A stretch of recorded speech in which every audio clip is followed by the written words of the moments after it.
The rain poured down. Not the soft, romantic drizzle you'd see in movies, but a thick, relentless downpour, cold and punishing, like whips lashing down from the sky. The sidewalk was soaked, and cars weaved through each other like lost sharks in a concrete ocean. People kept their heads down, rushing as if trying to escape something, a storm or maybe just the chill of this world. On a worn-down corner of the city, beneath a flickering street lamp that looked ready to die, a man stood hunched beneath a leaking awning. He wore a torn wool coat, and his soaked shoes squelched with every step. His face was hidden behind a mess of gray stubble, weary and aged. His eyes never looked up, as if the whole city had become a stage, and he only had the strength to be a spectator. Across the street stood a small deli. The sign was dim, its yellow lights buzzing weakly, and the words "Sunny Deli" felt almost ironic in the gloom. The man crossed the street, carefully stepping between puddles, and touched the door handle.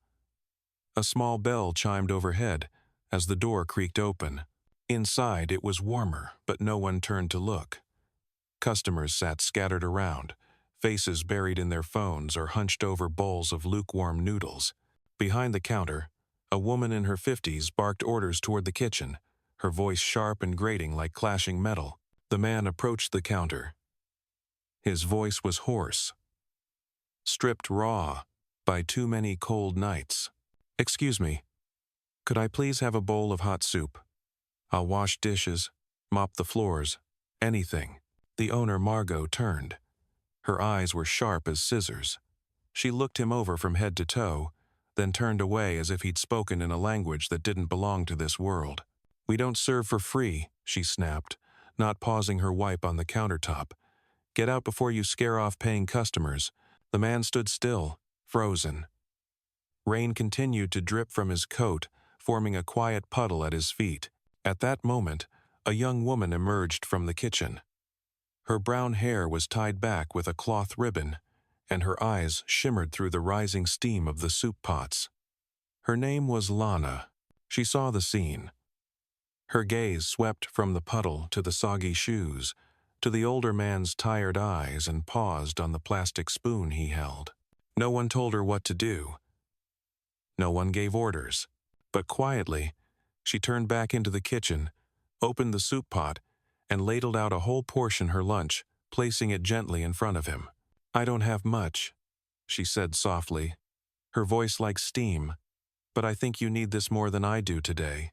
The man said nothing.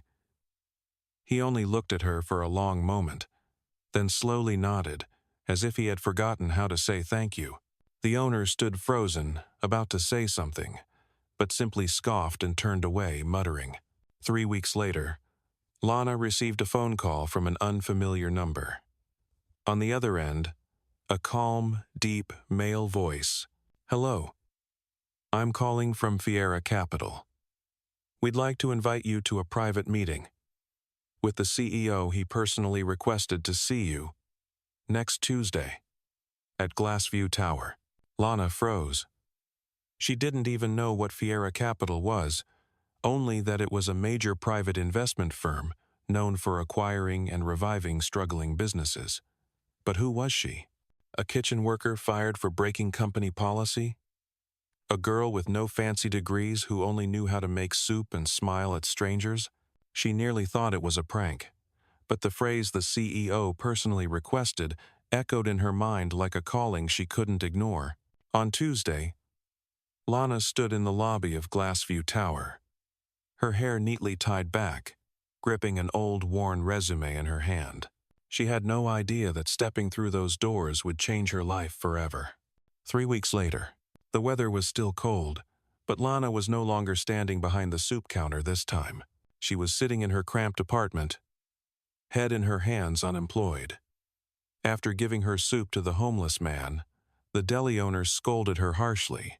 A week later, Lana was fired for violating company policy and damaging the restaurant's image. She didn't argue. Not because she was afraid, but because she knew no one would believe that a single bowl of soup could cost someone their job. But that morning, an unfamiliar call appeared on the cracked screen of Lana's old phone. "Hello, I'm calling from Fierra Capital. Our chief executive officer would like to schedule a private meeting with you. The reason is, he said you once gave him your last meal. Lana thought she had misheard. She asked them to repeat it. On the other end, the caller gave a soft smile. He said, "Invite the girl whose heart is bigger than her wallet to my office. We have a new restaurant, and I want her to run it." Lana was stunned. A gust of wind swept through the window, lifting an unpaid electricity bill off the table with it, the first page of a brand new chapter in her life. Lana stepped into the massive glass tower in the heart of the financial district. The golden sign gleamed. Fierra Capital. We invest in people, not just numbers. She felt out of place among the suits, the ties, the confident strides. The scent of tomato soup and her old apron still clung to her memory. A young assistant led her to the top floor. The doors opened, and she stepped into a vast office sunlight flooding through the glass walls, revealing a panoramic view of the city. Standing in the center of the room was him, the man she had once served a bowl of soup to on that cold, rainy night. No more tattered coat. Wore a fitted gray suit, crisp collar, and eyes gleaming with purpose. "Hello, Lana," he smiled. "We meet again." Lana was speechless. All she could manage was, "Who are you?" He didn't answer right away. Instead, he turned and pointed to a photograph hanging on the wall, an image of a child standing in front of an old deli, clutching a plastic bowl, face hollow from hunger. 30 years ago, he said, his voice deep and steady. "I was that child. I once stood outside a restaurant and was turned away because I was filthy and poor. That day, I made a vow.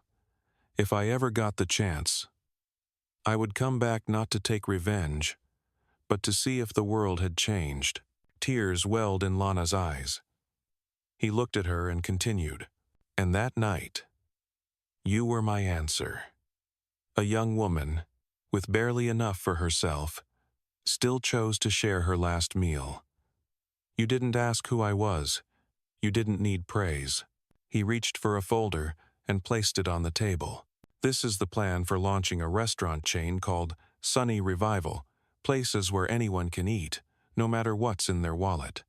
I want you to manage the first location, not because you're the best chef, but because you know what it feels like to be hungry and still choose kindness." Lana took the folder with trembling hands. Her heart pounded not from fear, but because someone truly believed in her for the first time in her life. Lana stared at the proposal in her hands. The papers, the logo, and the detailed blueprint for launching a modern community restaurant bore her name. Not as an employee, not as a hire, but as the person in charge. When Lana stepped out of the building, the midday sun blazed down on her face. And for the first time in years, she realized her shoulders weren't tense with the fear of being fired. There were no more disdainful stares, no grumpy bosses threatening her daily livelihood. 3 weeks later, a new sign, Sunny Revival, built on the same lot where the old restaurant once stood. The design was modern yet warm, and inviting long communal tables arranged so no one had to eat alone. A small board above the counter read, "If you're hungry, don't be ashamed." We know what that feels like. Opening day was packed. The media showed up, business ethics bloggers and familiar faces.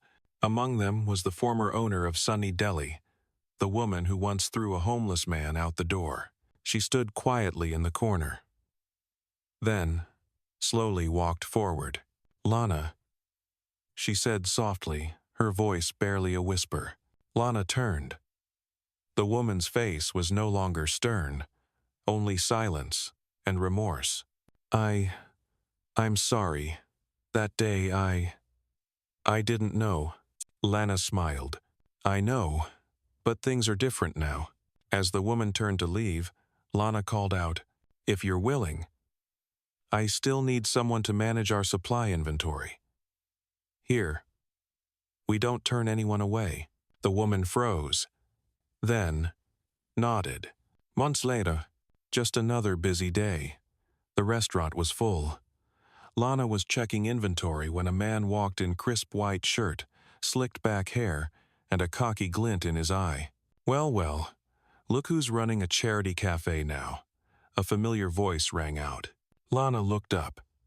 It was Craig, her former co-worker at Sunny Deli, who used to mock her for playing saint when she gave food to the homeless. "Word is you're a big deal now," Craig added, glancing around with sarcasm. Lana just smiled. "That's true. And you're here to... You need an assistant, right?" He held out a resume. "I'm out of work. Just hoping to start over." The air turned heavy. But Lana didn't respond with anger. She took the resume, looked him in the eye, and said, "You can start as a dishwasher.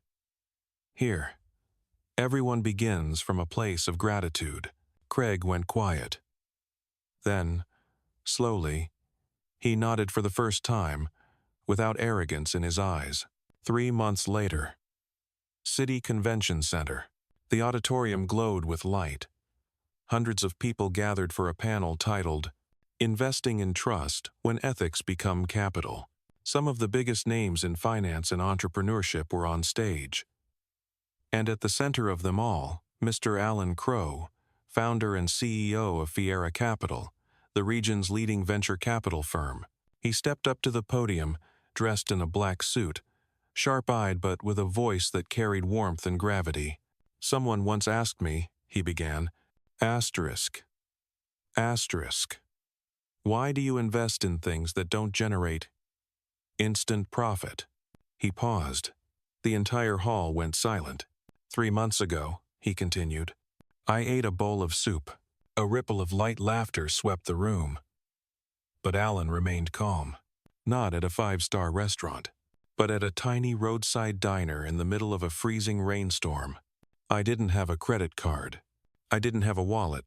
I didn't even have a name." He scanned the audience. Behind him, the projector screen flickered, an old grainy image of the rundown Sunny Deli. Then, it shifted to the modern logo of Sunny Revival. A young woman, who had no idea who I was, gave me the last of her meal to a stranger. No cameras, no reporters, no expectation of praise. The room began to quiet. This world isn't short on money. It's short on trust. And I don't invest in products. I invest in kindness. Applause began to rise, but he gently motioned for silence. "If you'll allow me to share one last thing." Alan reached into his suit pocket and pulled out an old photograph. A skinny little boy holding a loaf of bread, shivering outside a restaurant window. This was me. 30 years ago. The hall froze. That day, I was thrown out of a diner. Because I was dirty. Because I had no money. And he swore. One day, I'd return to see if the world had changed. His voice caught. This time, I wasn't thrown out. I was invited to sit down. By a young woman who believed that kindness never needs a reason. He looked out across the audience. Lana stood there, her face flushed, eyes glistening with tears. I didn't promote her because she was nice. I promoted her because she chose what was right, when everyone else looked away. Alan lowered the mic and looked directly into the camera lens. If you've ever thought kindness was weakness, remember, one small bowl of soup can change an entire empire. And if you've ever done the right thing when no one was watching, leave a comment. I still believe, because maybe the world is quietly watching you.